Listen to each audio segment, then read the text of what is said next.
Zombie Reddit, today's story is...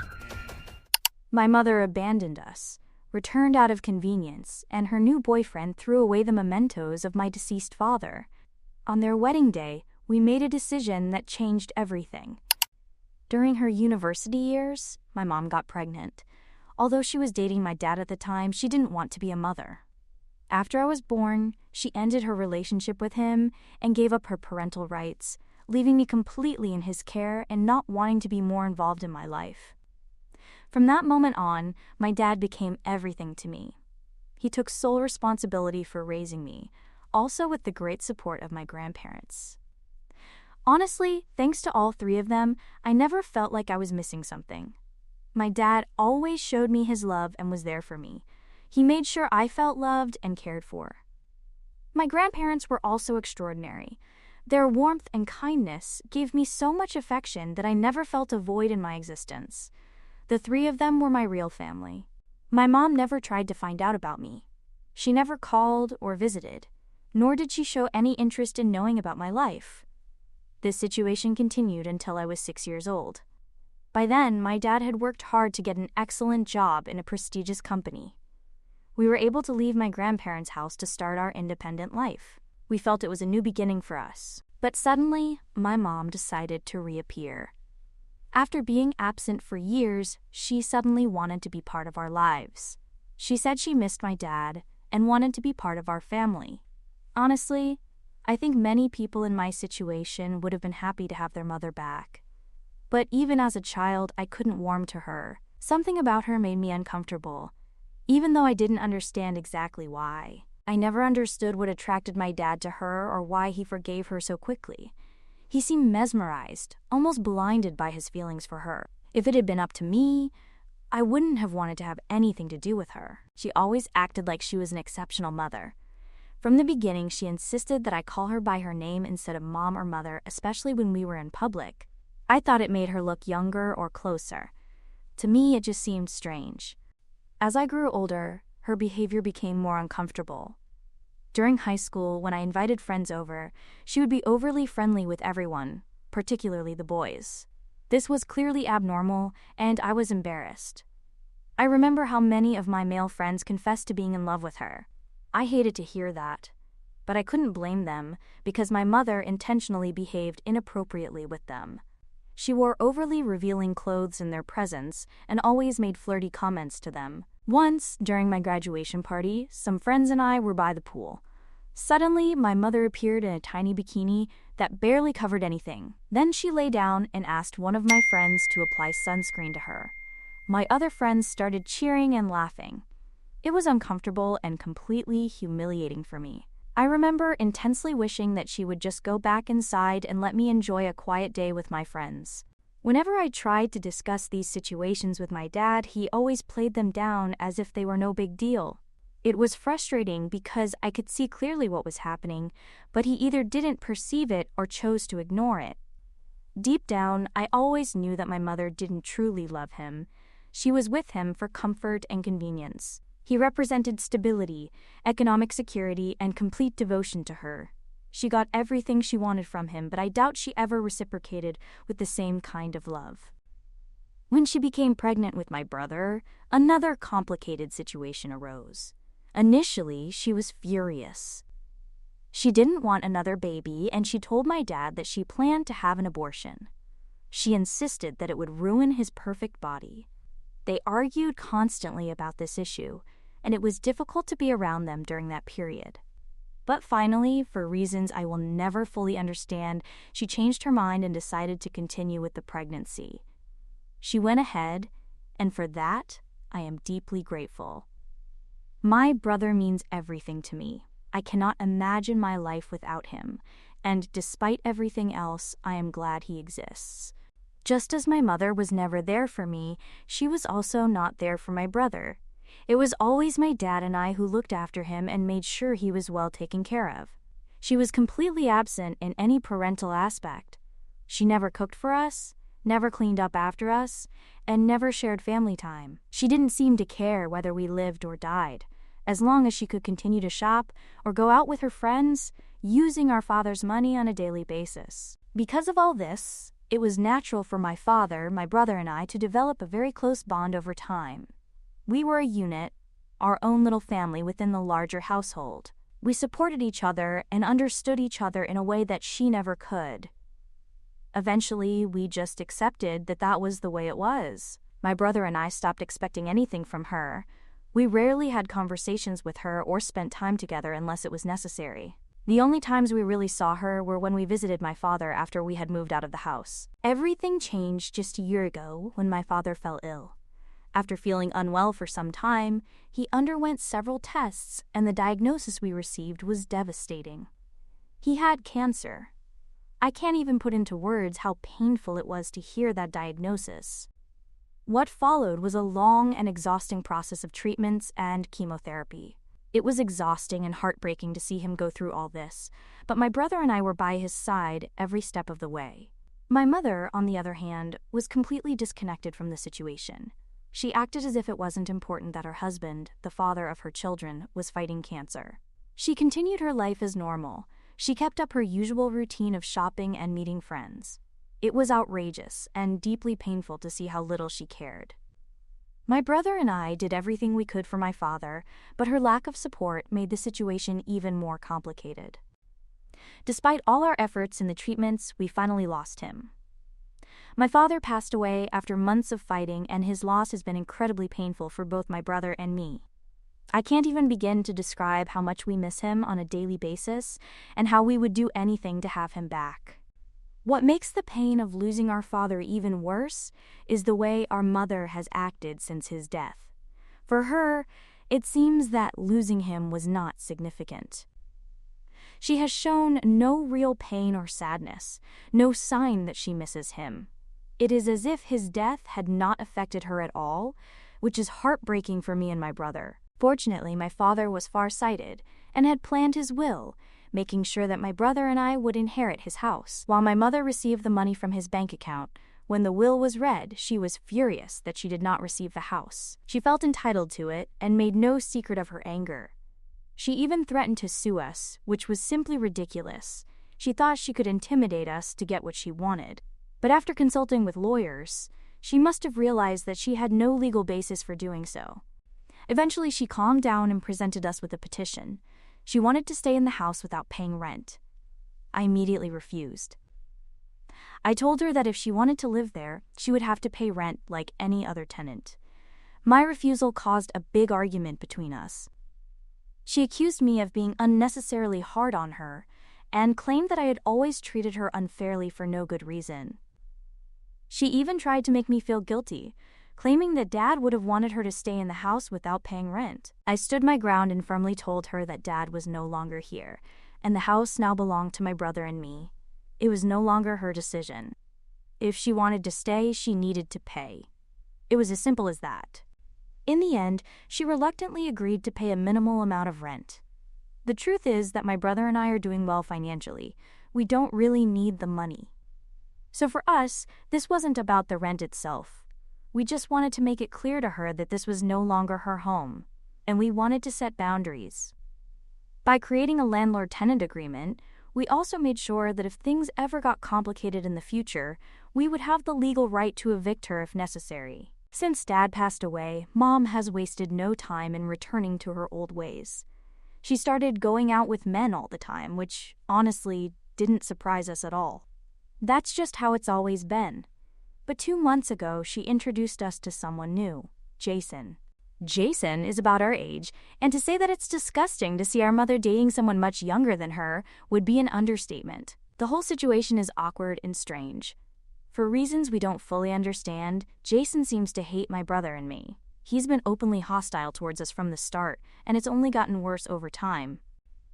You see, since Dad's death, my brother and I have been gradually sorting through and packing up his belongings from the house. It's been a difficult and emotional process for both of us. That house holds so many memories of Dad's life, and going through his things feels like reliving all those moments. We've done it carefully, taking our time, making sure everything was packed and moved with respect. By now, we had packed and moved most of Dad's belongings, but there were still some boxes left in the attic. Those boxes contained some of Dad's heaviest items, and moving them all at once was not feasible, so we decided to take care of them gradually. We thought they were safe where they were, at least temporarily. But Jason had other plans. He has complained incessantly about how we are handling Dad's things. According to him, we are complicating the situation by carefully packing and storing everything. He suggested several times that we should just throw it all away. He keeps saying that holding on to the belongings of someone who has passed away is pointless, and that we would feel more liberated if we got rid of everything. His words have been insensitive and frankly cruel, but my brother and I have ignored him, focusing on honoring our father's memory in our own way. Then this week, something shocking happened. My brother and I went to the house to finally take away Dad's last possessions, only to discover that the attic was completely empty. We were stunned. Those boxes, the last pieces of Dad's life that we hadn't moved yet, were gone. When we questioned Mom about it, she feigned ignorance, claiming that she didn't know where the boxes were. I found this suspicious, so I confronted Jason. His response infuriated me completely, and with an arrogant attitude, he admitted to having thrown them away. He said the boxes were cluttering up the attic and he needed space to put some of his belongings. He didn't even try to apologize. Instead, he justified his actions by saying it was better to get rid of those boxes and move on. At that moment, I felt an intense anger. I couldn't believe his arrogance and complete lack of respect, not only towards my father, but also towards me and my brother. Those boxes did not represent simple disorder for us. They were fragments of our father's life, memories that we will never recover. And to have them discarded so carelessly, as if they were rubbish, felt like a slap in the face. To clarify, Jason lives in the house rent-free with my mother. Meanwhile, my mother only pays us a nominal rent compared to what all the neighbors in the area pay for similar houses. It is a 4-bedroom house, and these boxes were in an attic that Mom rarely used, or where she kept something. If Jason didn't want the boxes there, he could have called us.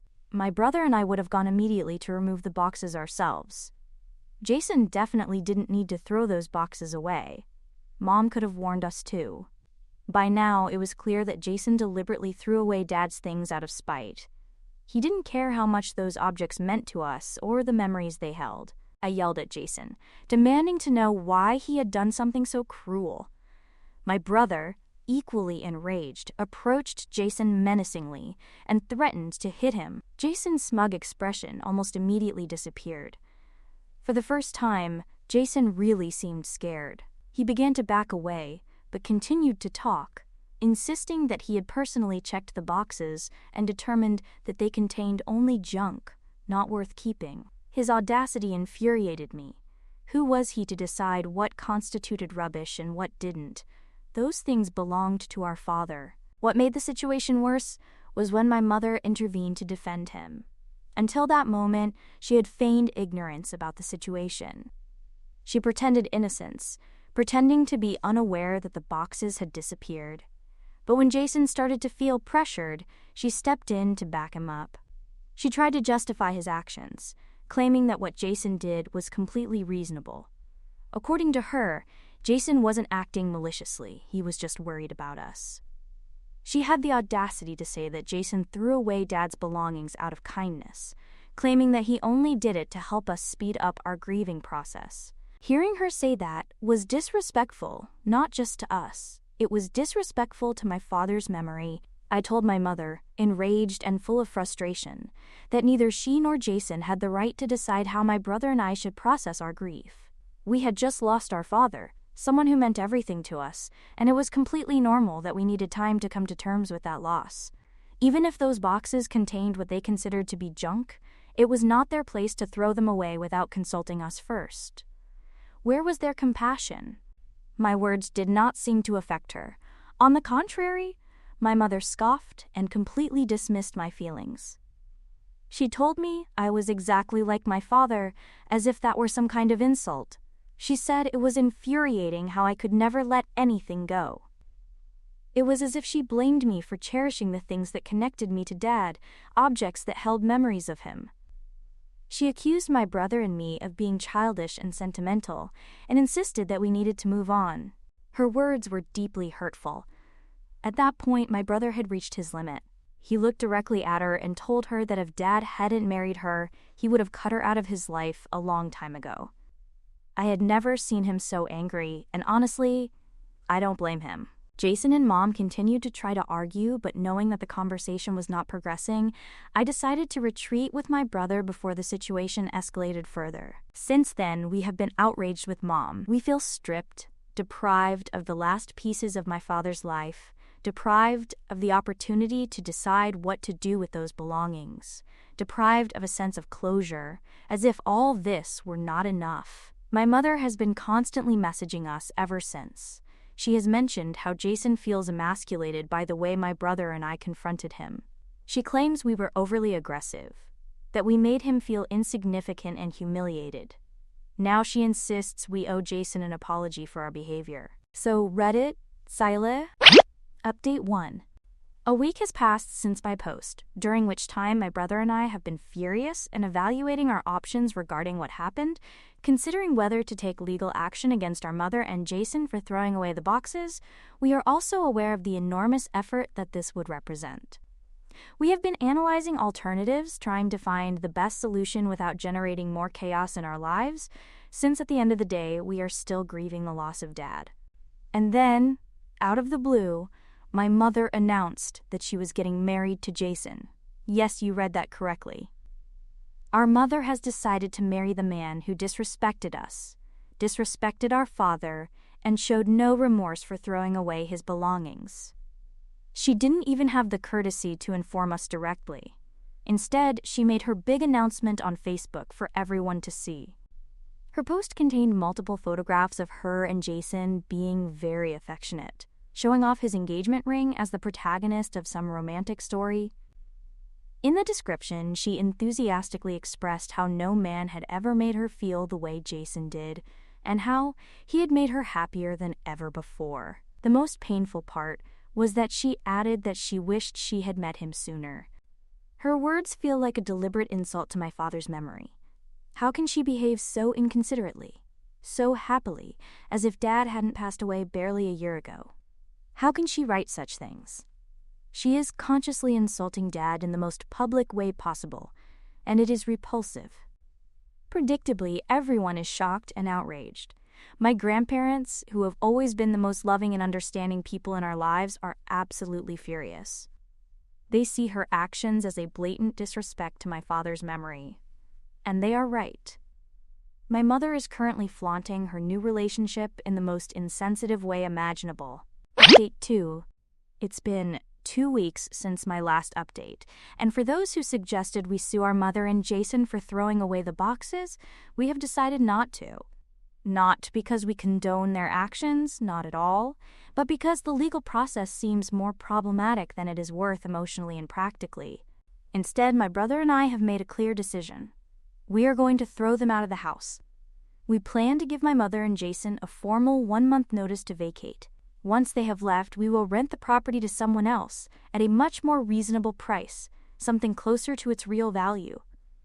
Selling it is not an option. This house represents the last tangible connection we have to our father. It is where we grew up, where so many of our memories with him were created, and there is no way we are giving it up. We are simply not ready to part with something so deeply linked to Dad's legacy. By the way, just this week, my mother has started distributing her wedding invitations. She even sent one to my brother and me. When we declined the invitation, she didn't get the message. She tried to communicate with us directly, acting as if we were in the wrong for not attending. She asked us why we were still holding a grudge, as if this whole situation were just a minor misunderstanding and not the result of her repeated betrayals. She tried to make us feel guilty by insisting that, as her children, it was our duty to support her on her happy day, regardless of whether we like Jason or not. She even confessed that Jason's family does not fully accept her because of her age, and begged us to attend the wedding to make it appear that she at least had the support of her own family. We categorically refused and made it unambiguously clear that we did not want to be involved with her or her wedding. We made it clear that she is no longer part of our lives or our family. For all the suffering and damage caused, she doesn't deserve to have us there pretending to be normal. Of course, instead of reflecting on her actions, my mother took to Facebook to play the victim. She posted a dramatic message about how some family members can betray you and how she is going through a difficult period completely alone. It is laughable how she presents herself as the injured party when she is the one who has constantly disrespected and hurt us. Update 3. After consulting with a lawyer, my brother and I sent our mother an official notice to vacate the house. We also unequivocally informed her that if she did not move out in time, we were prepared to take legal action against Jason for discarding our father's belongings and would demand compensation for their value. This was not an empty threat.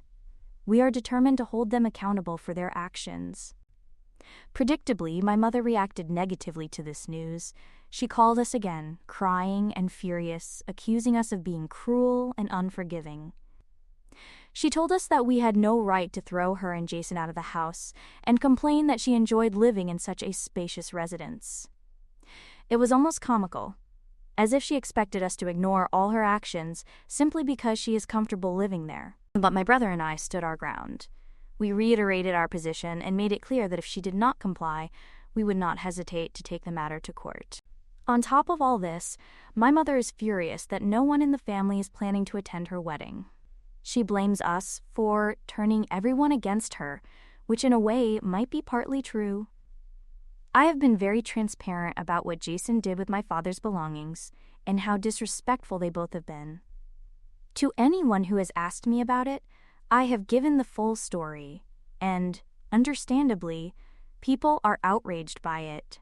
Many family members do not understand why she is rushing to marry someone half her age, especially under these circumstances. It's not just about moving on quickly after Dad's death. It's about her choice of partner and the total indifference she has shown towards the feelings of others in the process. As a result, my mother now has no choice but to leave the house. Whether or not she ends up marrying Jason is no longer our problem. We have set our limits and made it clear that we will not tolerate her selfishness or lack of respect any longer. The whole situation has been exhausting and painful, but it has also been an education in standing up for ourselves. My brother and I are determined to protect what remains of our father's memory, and we will not allow anyone, especially our mother and Jason, to take it away from us. Update 4. 2 months have passed since my last update. As we anticipated, my mother and Jason refused to heed our warning and leave the house in time. When the eviction day arrived, Mom openly defied us, declaring that she would sue us if we tried to execute the order. We expected it. Her refusal was not surprising, but it still hurt. After everything that had happened, the last thing we wanted was to face more of her manipulation and control. At that moment, my brother and I discussed how to proceed, and, honestly, we decided to be somewhat petty. Just as my mother had done to us, we planned to use her wedding as the perfect opportunity to show her the consequences of her actions. We knew that she and Jason would be absent all day celebrating their wedding, so we waited patiently for the right moment. When the day finally arrived, we executed our plan. As our keys were still working, we had full access to the house. We went in, packed up all of Jason and Mom's belongings, and placed them directly on the sidewalk. We didn't stop there. My brother and my uncle went to great lengths to replace all the locks and install security cameras, ensuring that they couldn't just re-enter as if nothing had happened. We wanted to guarantee that if Mom and Jason tried to resist, we would have all the necessary evidence. To make the moment even more dramatic, we invited some relatives over for dinner that night. We all knew that Mom and Jason would not easily accept their eviction, and we wanted to witness their reaction. Late that night, Mom and Jason finally returned, and it was evident that they were considerably drunk. They clumsily tried their keys, repeatedly trying them in the door, completely unaware that we had already changed the locks. They were so focused on getting in that it took them a while to realize that something was wrong. Eventually, they started banging on the door when they couldn't get in, and that's when my brother and I opened the door and confronted them, clearly asking them why they were trying to break into our house. Their faces reflected confusion and amazement at seeing us there.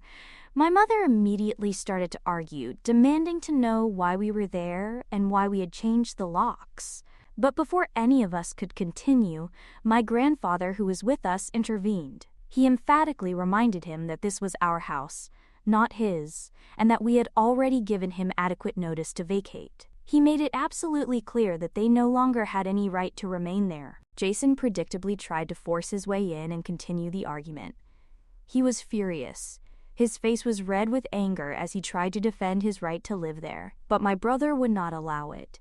He and my uncle stood their ground, repelling Jason when he tried to approach. My brother then threatened to call the police if they did not leave immediately. At that moment, I pointed to the sidewalk where we had already packed up all his belongings and organized them neatly so that they could pick them up and leave without further conflict. I told my mother unequivocally that they should just take their things and leave. No more discussion, no more drama. For a moment, both my mother and Jason seemed indignant and humiliated. They tried to continue arguing, but it was clear that they had exhausted their options. They had no legal basis for standing their ground, and, finally, they could see that they could no longer manipulate us. So finally, they withdrew, defeated, humiliated, and with no alternative but to leave. And since that night, we have blocked them from any form of contact. No phone calls or messages. It was liberating. Getting back Dad's house and finally taking a firm stand felt like the final act of vindication we needed to take back control of our lives. This time, we have cut ties with them for good.